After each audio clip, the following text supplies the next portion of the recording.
my fellow veterans, and welcome to Veterans Advice Hub. My name is Bill Kelly, and today I'd like to talk to you about a little used and often misunderstood VA benefit called VA pensions. VA pensions are a last line of defense safety net for low-income veterans. This is a means-tested program that provides a baseline minimum income for any veteran that meets the eligibility requirements, which I'll talk about in a minute. But the basic program is that VA will provide an overall income of $13,535 for the veteran themselves, or the veteran and one dependent, usually the spouse, will be $17,724 annually. So what that means is they take a look at the veteran's total income from all sources. They deduct unreimbursed medical expenses. So if you're an older veteran with very limited income and you're in a nursing home, most of that money that you make is shuttled off to the nursing home to cover that expense. Well, the VA is saying, well, we'll step in, and as long as your income is below that limit, we will make up the difference.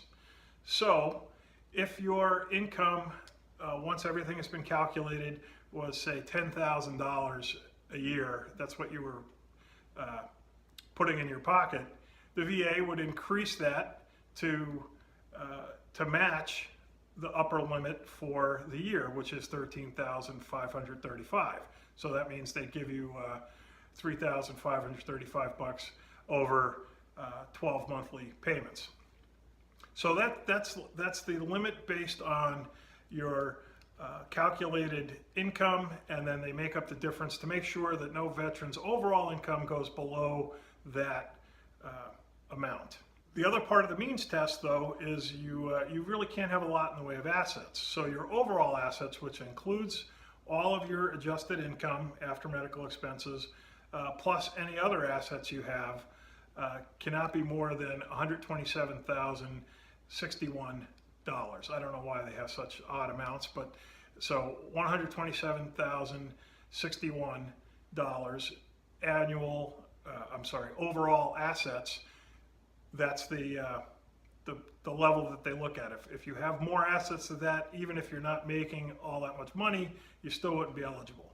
But let's face it, most people who would qualify from an income standpoint probably don't have a lot of assets anyway. So these are veterans who are at home by themselves.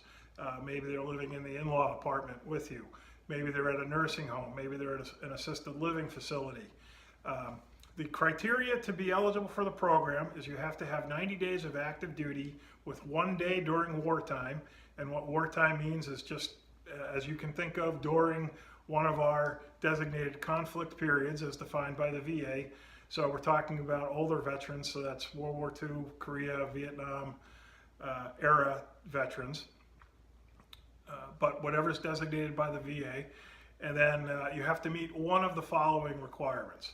You have to be 65 years or older, which would apply to the vast majority of people.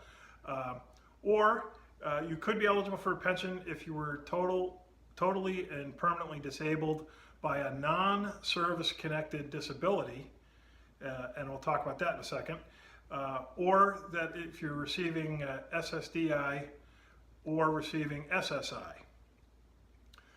So the vast majority of veterans are just going to meet the first criteria, and they'll be fine, over 65 years of age.